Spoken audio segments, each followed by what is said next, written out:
Bharat NPT के भी बाहर भी है और हाँ भारत रशिया का दोस्त भी है। रशिया से हम ऑयल परचेज करते हैं और अमेरिका ने कहा है कि अब अगर भारत नहीं रुका, भारत ने तेल खरीदना बंद नहीं किया तो हम सैंक्शन लगा देंगे भारत पे। टैरिफ तो बढ़ा ही दिया उन्होंने, सैंक्शन लगाने की बात और ट्रम्प कर रहे हैं। तो क्या ऐसा हो सकता है? और अगर वो सैंक्शन लगाएंगे तो इसका असर क्या होगा भारत पे? देखिए, उन्होंने ऑलरेडी 25% टैरिफ लगा दिया है हम पे जी। और कि हम रूस से तेल खरीदते हैं। लेकिन साथ साथ उन्होंने अभी ही दो रूसी कंपनियां जो ऑयल मार्केटिंग एक्सप्लोरेशन करती हैं, यानी तेल बेचती हैं और उनका दोहन करती हैं, तो उनमें जो लूक ऑयल और रोजनेफ्ट दो कंपनियां हैं जिन पर उन्होंने किया है, जो लगभग 2/3 रूस के तेल बेचती हैं दुनिया में। भारत दूसरा सबसे बड़ा खरीदार बन गया है 2022 के बाद, चीन रूस के। से हाँ, रूस से तेल तेल खरीदने, लेने का, हाँ, तेल चीन के खरीदने का। बाद। और हमारी करीब 35% अब तक आती थी और चीन की करीब 50% उनकी माने जो रूस बेचता है उसका 50%, 50% हाँ, ऑयल 50% चीन को जाता है, चाइना। 35% हमारे पास जाता है, बाकी अन्य राज्यों को, तुर्की है और इंडोनेशिया, इनको जाता है।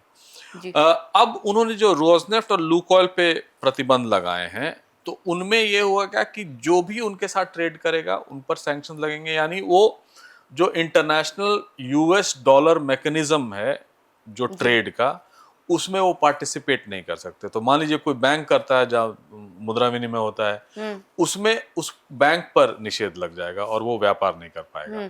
तो भारत ऑटोमेटिकली, इसलिए नहीं कि इन्होंने भारत पे सेकेंडरी सैंक्शंस लगाए हैं, जो 25% जो ट्रम्प ने टैरिफ लगाया लगाया बाद है। में टैरिफ लगाए हैं, उनको मानते हुए हमने उनसे जी। कम किया है। लेकिन धीरे धीरे रोजनेफ्ट और लुकोइल के लेजिटिमेट बिजनेस हमसे नहीं हो सकते अब, क्योंकि बहुत सारे प्रतिबंध लग गए अभी। तो हमारा अभी का जो डेटा है, केपलर जो एक सबसे बड़ी संस्था है जो मॉनिटर करता है तेल के दुनिया में सप्लाई को, वो कैपलर। केपलर जी, वो जी। धीरे धीरे कह रहा है कि भारत भी अपना जो रिक्वायरमेंट है ऑयल का, वो उनसे कम कर रहा है, ऑटोमेटिकली कम हो रशिया रहा है। से कम हाँ, करे। वो पॉलिटिकल मूव नहीं है, वो इकोनॉमिक मूव है, ये अंतर इकोनॉमिक मूव समझना है। होगा। जी। और हम नए या पुराने जो तेल हमारे जो सप्लायर्स थे उनके पास जा रहे हैं, और हम जो तेल खरीदने की जो व्यवस्था थी जिसमें हम वेस्ट एशिया से ज़्यादा लेते थे, अब उसको भी हम डाइवर्सिफाई कर रहे हैं, यानी लैटिन अमेरिका से, जैसे कोलंबिया से, ब्राज़ील से, अर्जेंटीना से तेल खरीद रहे हैं, जी। कुछ नाइजीरिया से भी खरीदेंगे, क्योंकि हम चाहते हैं विविध देशों से हमारे पास आए। ऑयल और आए। वेस्ट एशिया, जैसे इराक से हम सबसे ज़्यादा लेते थे अब तक, मतलब रूस से लेने के पहले इराक से, सऊदी अरेबिया से, इनसे अपने तेल जो संबंध थे हम फिर वो बहाल करेंगे, और वो हो भी रहा है। तो 21 नवंबर इस महीने के वो सैंक्शंस लग जाएंगे जो रोजनेफ्ट और लुकोइल पे अमेरिका ने लगाए हैं। जी। तो उसके बाद स्वतः कमर्शियल डिसीजन में वो अपने आप का कम हो जाएगा, उनसे भारत व्यापार मतलब अपने आप ही कम करने अपने लगेगा आप ही उसे। कम कर, मतलब हम बिना चाहते हुए भी वो हो जाएगा। यानी जो हमने पहले चाह के उनसे खरीदना शुरू किया था और वो कमर्शियल डिसीजन था, अब उनके नहीं चाहने पे हम कम नहीं कर रहे हैं, लेकिन हमारा जो व्यापार है वो सफर न करे, इसलिए वो अपने आप कम होता जा रहा है। तो फिर उसमें एक कहीं ना कहीं ये भी होगा कि क्या हम ऑयल खरीदने के लिए फिर अमेरिका की तरफ भी जा सकते हैं? देखिए, जो हमारा और अमेरिका का संबंध इसमें है, वो कहते हैं हम तेल खरीद रहे हैं इसलिए हमने सेकेंडरी सैंक्शन लगाया है, लेकिन बात कुछ और है। बात यही है कि अब चीन भी तो खरीदता है हाँ। उनसे, सबसे ज्यादा चीन खरीदता है, तुर्की खरीदता है भारत के बाद। उन पर इंडिया पर उन्होंने ही सबसे ज्यादा प्रेशर। इंडिया पे ही सबसे ज्यादा प्रेशर रहा। उनका उनके कई कारण हैं। एक तो जो बार बार कहते हैं कि हमने पाकिस्तान भारत का युद्ध खत्म कराया, भारत मानता ही मानता नहीं, और नहीं है। गलत बात वो कहते हैं। पहले भी उन्होंने गलत कहा है। 2020 में जब गलवान के इंसिडेंट हुआ था, हाँ। तो उस समय उन्होंने कहा था कि भारत ने अप्रोच किया है ट्रंप साहब को, वो समय राष्ट्रपति भी थे, कि हम इनके बीच मीडिएट करें, चाइना और भारत के बीच।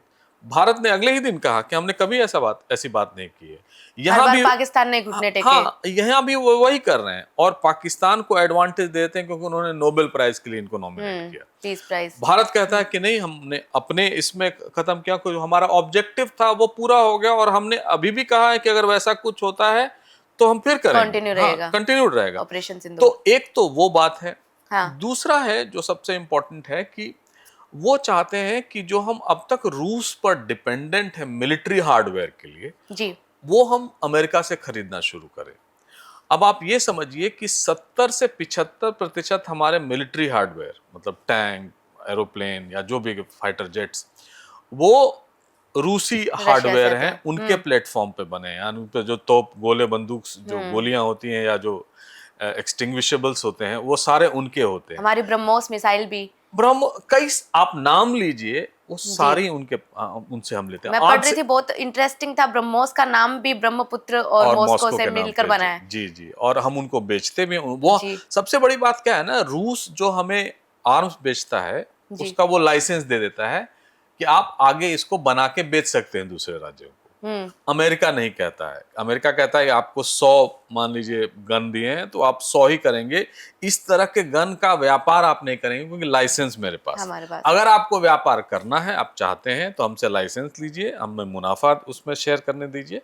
तो हमने ब्राह्मोस बेचा है फिलीपींस को भी, हमने जी ब्राह्मोस बेचा है आर्मीनिया को भी। आर्मीनिया को और कई सारे रेडार बेचे हैं जो जी सोवियत ओरिजिन के, रूसी ओरिजिन के हैं, जो उनके प्लेटफॉर्म पे बने हैं। तो हम वो वैसा कर सकते हैं, लेकिन अमेरिका प्रतिबंधित करता है। तीसरा, वो ये चाहते हैं कि जो इतना तेल हम खरीदते हैं, अमेरिका के पास आजकल अबंडेंट तेल हो गया है शेल ऑयल की डिस्कवरी के बाद, जी और उसके एक्सट्रैक्शन, जो उसको फ्रैकिंग जिसको कहते हैं, और ट्रम्प साहब ने उसको इलेक्शन के समय बड़ा प्रमोट किया था। तो वो कहते हैं कि अब हमसे आप एलएनजी और तेल हमसे भी खरीदना शुरू कीजिए। तो वो एक तरह की दबाव की राजनीति है, जो वो तो डील मेकर है ना, तो वो डील करना चाहते हैं भारत से कि ये चीजें आप कीजिए, आप हमसे शस्त्र खरीदिए, हमसे तेल खरीदिए, और जो व्यापार घाटा है वो कम कीजिए, तब हम आपसे दोस्ती करेंगे। तो ये शर्तें हैं जो भारत, जाहिर है एक एक संप्रभुता संपन्न राष्ट्र होते हुए हम वो नहीं मान सकते हैं, क्योंकि जी हमारी रिक्वायरमेंट, और कल को हम आपसे तेल पे डिपेंडेंट हो गए या आर्म्स पे डिपेंडेंट हो गए, कल को आपने बोला कि नहीं हम नहीं देंगे, तो हाँ खुद ही पीछे रिलायबिलिटी हो भी गए तो तो। होती है। हाँ, रिलायबिलिटी भी तो हाँ एक चीज होती है। आप तो रिलायबल है नहीं। आप तो ट्रम्प साहब अगर बाएं तरफ से बेड से उतरे तो नया पॉलिसी, दाएं तरफ से उठे तो दूसरी पॉलिसी।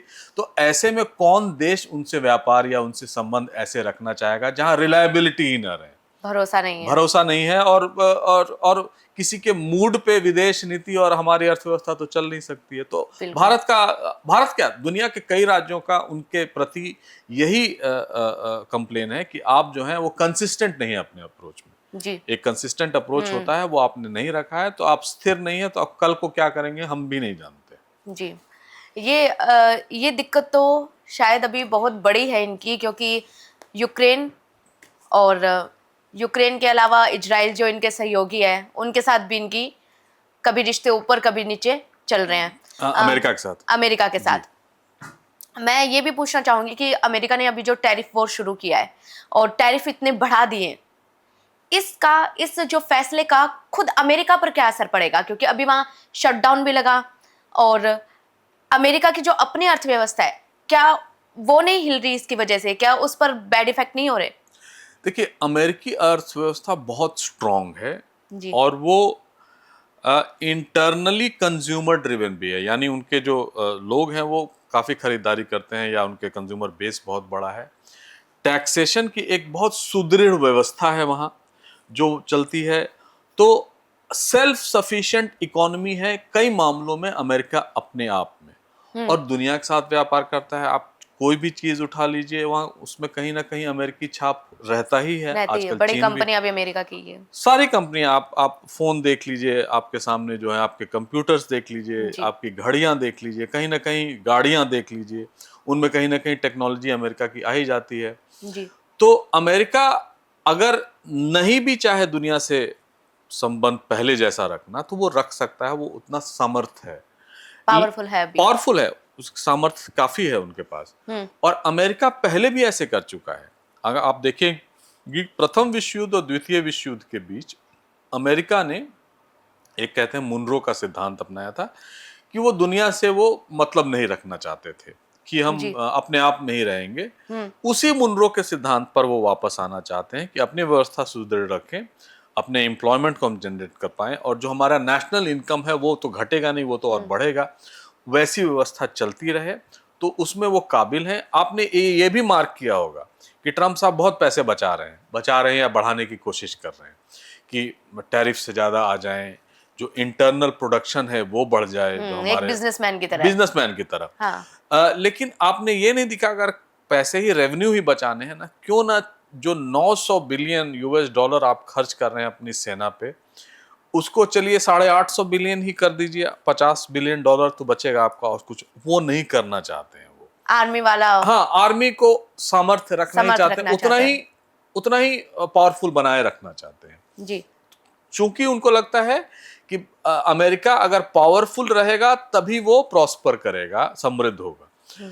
अगर पावरफुल नहीं रहा, उसको रूस ने चैलेंज कर दिया या चीन ने चैलेंज कर दिया, तो उसका जो पावर है वो खत्म होता जाएगा। और चीन एक बहुत बड़ा थ्रेट की तरह उनके सामने उभर रहा है। अभी तो इकोनॉमिक थ्रेट है, बाद में हो सकता है मिलिट्री थ्रेट भी हो जाए, तो उसको काउंटर करने के लिए भी वो प्रिपेयर रहना चाहते हैं।